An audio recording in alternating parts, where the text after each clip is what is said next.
My wife and I have been together for 4 years and married for 2. She was with her ex for 5 years, but she told me that she broke up with him a year before we got together. She said they broke up because he cheated on her. We are both in our late 20s, and honestly, married life has been lovely. We have had some dry spells, but generally, our excess life is good, and we are both emotionally involved. About 6 months ago, I had a problem with my car, so my wife came to pick me up from work. While she was driving along with me on the passenger side, a text announcement with the name of the sender came through her car stereo monitor showing the name of the sender. I was confused for a second and looked at her as we locked eyes. It was the look of, oh, I effed up. I asked her what that was all about and why was her ex-boyfriend texting her. She stuttered a bit before saying that her ex reached out for text because her friend at work accidentally called him when he borrowed her phone to make a call. Seemed weird, but I never thought anything of it, as I assumed that it's not the type of story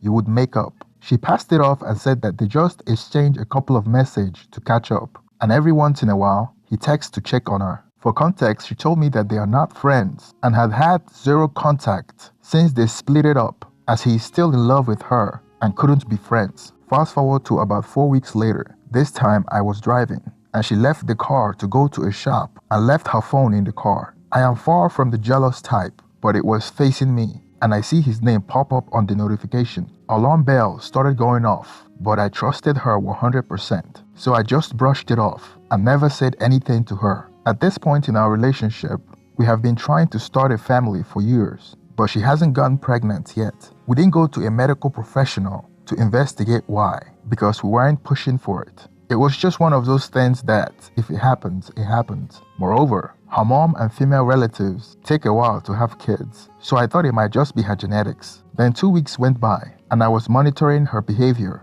I noticed she's texting a lot, and sometimes angles the phone away from me. As my anxiety built up, I decided to confront her about it and ask if she was in contact with her ex. She openly admits that they keep in touch since he messaged, and it's just not very often. They share details about what they are up to and the fun things that have happened. We discussed about it, and I told her I'm not sure if I'm comfortable and can't understand why she's been hiding it from me. She states that she was subconsciously hiding it as she knew I would be upset, but that it was innocent. She did offer at this time to stop messaging him if I felt uncomfortable. As I said earlier, I trust this girl with all my heart and truly believe that it was innocent, but I still felt hurt. I didn't ask to see the messages as I didn't want to cross a boundary that may impact our future relationship. We agreed that she can keep texting him, but just don't hide it from me. Anyway, the next night, we were in bed, and it's about midnight when I turn over and see her messaging. I instantly felt my stomach tighten and asked her who she was talking to. She said it was her ex, and she was just sharing information about our day. I let it be, as I didn't really know how to feel and wanted to give myself time. The next afternoon, we spoke about it and agreed that it seemed like it would be an issue. So she agreed that she would text him and let him know that they can't talk anymore. I ended up telling her it was up to her what she wanted to do, but this kind of backfired when she told me she would keep in contact and reassure me that it's just because she doesn't really have many friends. We recently moved to a new state and with the pandemic, never met anyone. So we have been a bit isolated. So I do understand where she's coming from. But I thought our discussion would have been enough to show my wife that I was not comfortable and she would make this call on her own to help us feel secure about our relationship. I felt I gave her the room to do the right thing, but she chose not to. This went on for 2 days until I couldn't take it anymore. I am not an emotional person, but my moral compass was in an alarm state all the time. We sat down and I let her know that we need to set boundaries. And I think that talking to an ex that we are not friends with is a boundary that we should not cross. She was upset but agreed and wanted to put us first. And as we spoke, she messaged him that they should not talk, and then she blocked him. I really appreciated her listening and responding to the conversation, but I could see she was hurt. I then stupidly started reading threads online about red flags and was almost kicking myself for not noticing earlier. That was what drove me to review our phone plan usage data. What I found almost made me have a panic attack. I felt my chest get tight and I really struggled to breathe. The text log showed that it was going on for a year. Nearly every day, 10 to 40 messages, multiple pictures, one of the pictures of her nude, and it was often at night, even at 2 a.m., while I was asleep next to her. My heart sank as I knew my wife was cheating on me emotionally. I remember a few months earlier when she visited her hometown for 3 days, but there's still a 10-day gap in her texts that I see, so she never messaged him for another 7 days when she got back. So for all intent and purpose, I believe that they had excess when she visited her ex-boyfriend.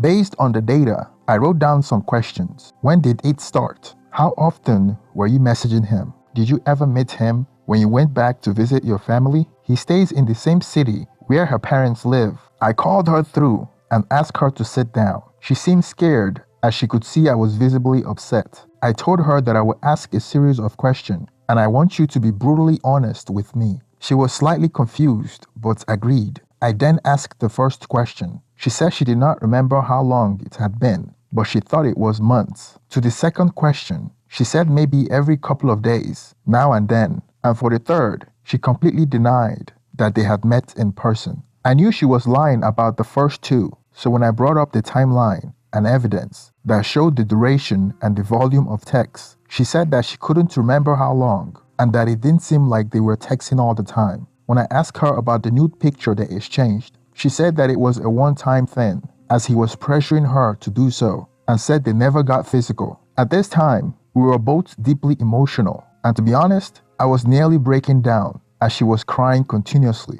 It was a horrible conversation. She then told me I could go through the messages, but about 2 weeks prior, she had changed phones. She went and got her old phone, charged it, and then opened it. She handed me the phone, and she went to our room, still crying. I didn't know what I would find. My gut was that it was sexting and reminiscent of old times. First, I just scrolled through quickly to see if any overly flirty messages or images pops up, but nothing out of the ordinary. I then used the data from the phone account to check if any messages have been deleted and scrolled to the dates where the messages would go on until 2 a.m. while I was asleep. It seemed like some messages were deleted. I was so confused and hurt. My hurt stemmed from the deceit in hiding the relationship from me for a year. I also noted to myself that I loved her and I did still trust her. We spoke about it, cried, and talked about boundaries and how to move forward. Now comes the weird part. Over the next 2 or 3 weeks, we became more open,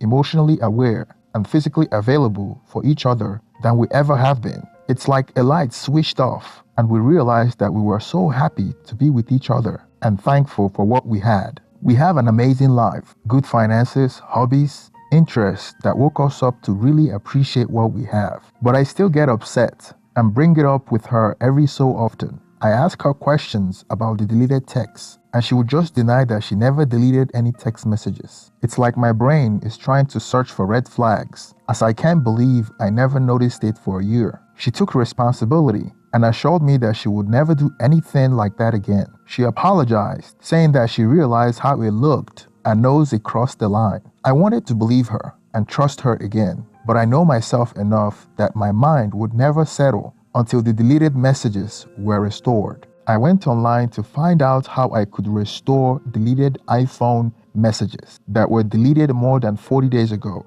and I tried out a software that I paid for. Amazingly, the deleted messages on her phone haven't been overwritten, and I recovered most of the messages and started pouring all over it. It went back to when we initially started dating. What I found was shocking. First, that she didn't break up with him, but it was the other way around. He was cheating on her and then dumped her for another girl. She pleaded for him to come back to her. And there was also an instance where she was scheduled to meet him at his home when his girlfriend was gone. We were dating at the time, so she indeed cheated on me with him. The most shocking revelation was when she told him that we were trying to start a family and she wanted a family with him instead of me. I was devastated by this. She told him that she was on birth control so she wouldn't get pregnant with me.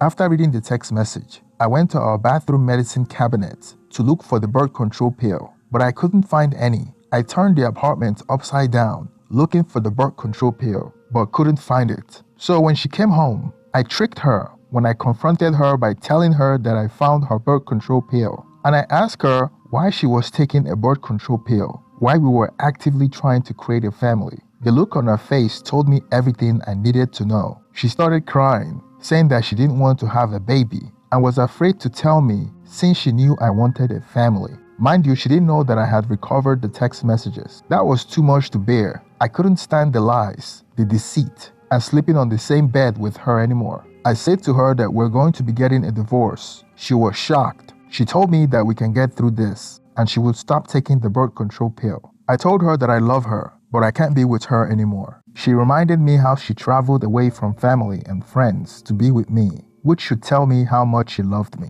I responded that she was with me because I was the best option for now and would be gone if something better came along. We were both emotional as she pleaded with me to stay, promising that we could work through it. I found myself torn. The love I once felt for her was still there, buried underneath layers of hurt and anger. But the breach of trust was too significant, and I know that staying would prolong our agony. With a heavy heart, I packed the bag and left for a nearby hotel that night. The loneliness I felt in that motel room was overwhelming, and my mind raced with conflicting emotions. When she tried to call me, I couldn't bring myself to answer. Instead, we resorted to exchanging text messages, each filled with the raw pain and confusion we both experienced. Leaving our home that night was one of the hardest things I have ever had to do. The discovery of the lies and deceit had shaken me to the core, and I knew that our relationship would never be the same again. The pain that washed over me was indescribable, and I knew deep down that our marriage had been irreparably damaged. I couldn't serve my wife the divorce papers myself, so I hired a process server and served her at home. Before the divorce was finalized, I reached out to my wife's affair partner's girlfriend on Facebook and sent the pictures and messages. Days later, just by the harassing phone messages from my wife's affair partner led me to believe that his girlfriend broke up with him. The unbelievable news I found out a few weeks later was that my soon-to-be ex-wife quit her job and went back to her ex-boyfriend that cheated on her and broke up with her. It wasn't a good feeling to know that she married me because her ex didn't want her. In the aftermath of our separation, I slowly began to rebuild my life. I cautiously ventured into the world of dating, hoping to have a fresh start. But trust, once shattered, proved to be a formidable obstacle. I struggled to let another woman into my heart, haunted by the fear that I would never be loved and would be betrayed again. To make matters worse, I saw a post on Facebook from my ex-wife a few months after our divorce. The news caught me off guard, saying that she was pregnant and how she had been through a lot of adversity and destiny had finally given her happiness. Anyone that knew both of us knew that she was referring to me like I was the source of her unhappiness. I unfriended her on Facebook and I struggled with my own internal battle, grappling with trust and scars left by our failed marriage. Each relationship I entered was met with skepticism as the fear of being hurt again lingered in the back of my mind. I yearned for a genuine connection but found it difficult to fully open up and let another woman into my heart. A few months after she made that Facebook post, I received a call from a mutual friend saying that her ex-boyfriend cheated on her again and left her for another woman while she was pregnant, and she had been crying and calling friends for comfort. Learning that my ex-wife would soon become a single mom after her boyfriend left her did bring a sense of satisfaction. It felt like karma had caught up with her, a bittersweet validation of the pain I had endured. It seemed like a reminder that actions have consequences and the choices we make can shape our future. In the end, I realized that finding happiness meant letting go of the past and focusing on my own journey. While the news of her struggle initially sparked a sense of vindication, I ultimately chose to channel my emotions to focus on improving myself. Thank you for making it to the end of this video. Please support this channel by liking and subscribing. I appreciate your opinions in the comment section. Thank you and have a wonderful day.